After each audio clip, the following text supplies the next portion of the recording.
할렐루야. 오늘 말씀은 요한계시록 11장입니다.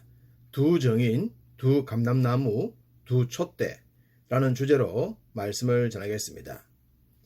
계시록의 여러 난제들 중에 하나가 7년 대환란입니다. 사실 7년 대환란이란 말은 세대주의 종말론자들이 주로 사용하는 용어인데 기존 교인들도 자연스럽게 그 말을 신봉하게 된 것 같습니다. 7년 대환란에 대한 근거로 다니엘서가 시발점입니다. 다니엘 9장 27절 그가 장차 많은 사람들과 더불어 한 이레 동안의 언약을 굳게 맺고 그가 그 이레의 절반의 제사와 예물을 금지할 것인데 또 포악하여 가증한 것이 날개를 의지하여 쓸 것이며 또 이미 정한 종말까지 진노가 황폐하게 하는 자에게 쏟아지리라 하였느니라 하니라. 여기서 한 이레와 그 이레의 절반이 나오는데 이레는 며칠을 말합니까? 사전적으로 보면 7일입니다. 그런데 세대주의 종말론자들은 이레를 1년으로 봅니다. 그래서 한 이레는 7년이고 그 이레의 절반은 3년 반이기 때문에 7년 대환란과 전 3년 반, 후 3년 반의 환란으로 나누어진다는 것이죠. 이들의 주장은 신빙성이 한참 떨어집니다. 만약 이레를 7년으로 본다면 다니엘의 새 일의 금식 기도는 어떻게 해석을 해야 할까요? 다니엘 10장 2절과 3절 그때에 나 다니엘이 새 이레 동안을 슬퍼하며 새 이레가 차기까지 좋은 떡을 먹지 아니하며 고기와 포도주를 입에 대지 아니하며 또 기름을 바르지 아니하니라. 다니엘이 새 이레 동안 떡도 고기도 포도주도 입에 대지 않았다고 했는데 그럼 21년 동안 금식을 했다는 말이 되지 않겠습니까? 성경 해석은 일관성이 있어야 하는데 이렇게 억지로 해석하는 것은 합당하지 않습니다. 만약 7년 대환란이 성경 전체의 말씀이라면 다니엘서나 요한계시록이 동일하게 정언을 해야 합니다. 그렇지만 계시록엔 때에 대한 말씀만 나옵니다. 오늘 본문 2절 성전 바깥 마당은 청량하지 말고 그냥 두라. 이것은 이방인에게 주어선즉 그들이 거룩한 성을 42달 동안 집 밟으리라. 여기에 42달이 나오죠. 3절 내가 나의 두 정인에게 권세를 주리니 그들이 굵은 베옷을 입고 1260일을 예언하리라. 여기는 1260일이 나오죠. 그리고 12장 14절 그 여자가 큰 독수리의 두 날개를 받아 광야 자기 곳으로 날아가 거기서 그 뱀의 낯을 피하여 한 떼와 두 떼와 반 떼를 양육받으매 한 떼, 두 떼, 반 떼가 나옵니다.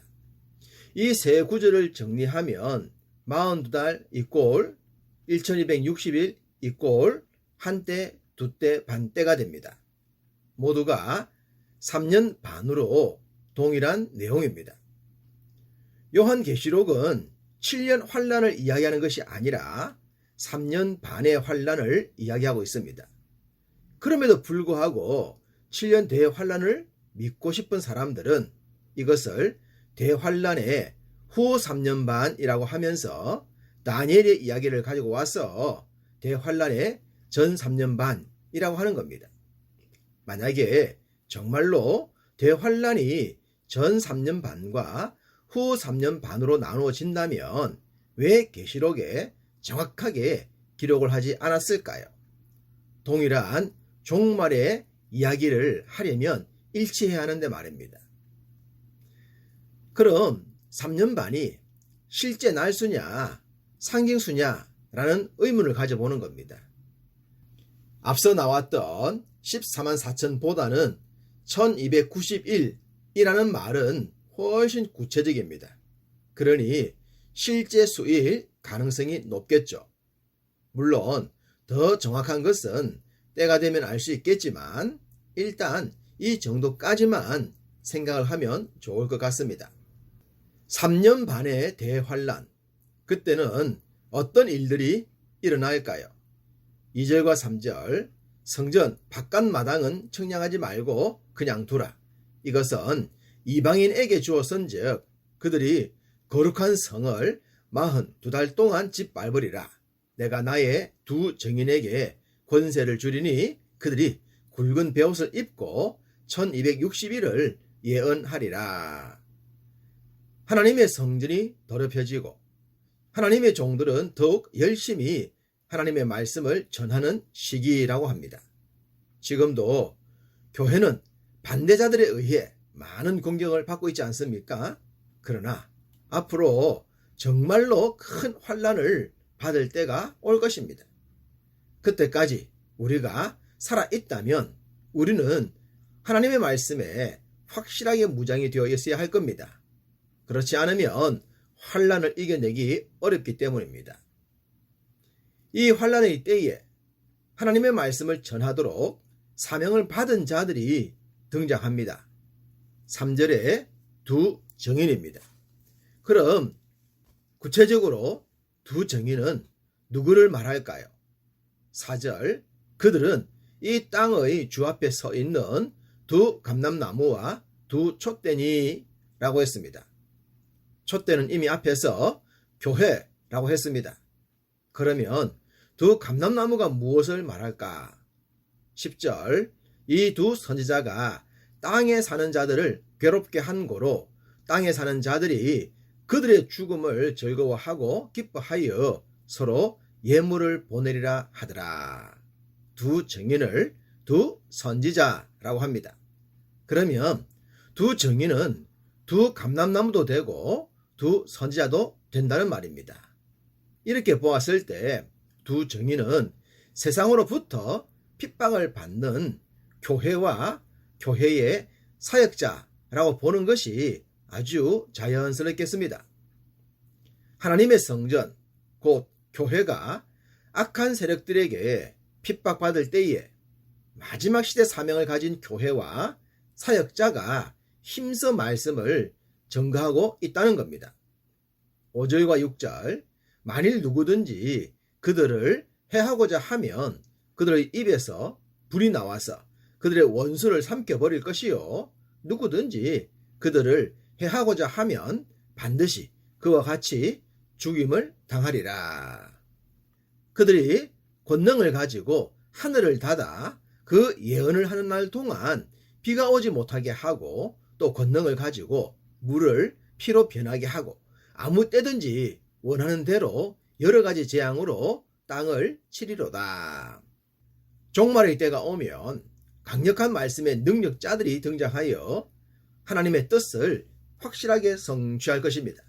그 거룩한 반열에 우리도 들 수 있다면 참으로 큰 영광이지 않겠습니까? 그리고 여기서 두 증인이 딱 둘이다.